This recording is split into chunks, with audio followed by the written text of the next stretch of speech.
بسم الله الرحمن الرحيم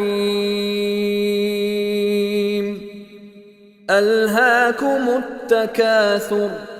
حتى زرتم المقابر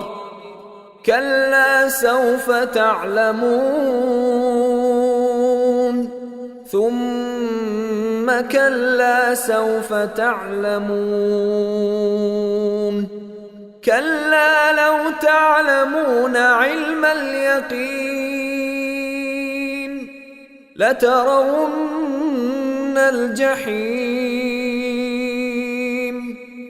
ثم لترونها عين اليقين ثم لتسألن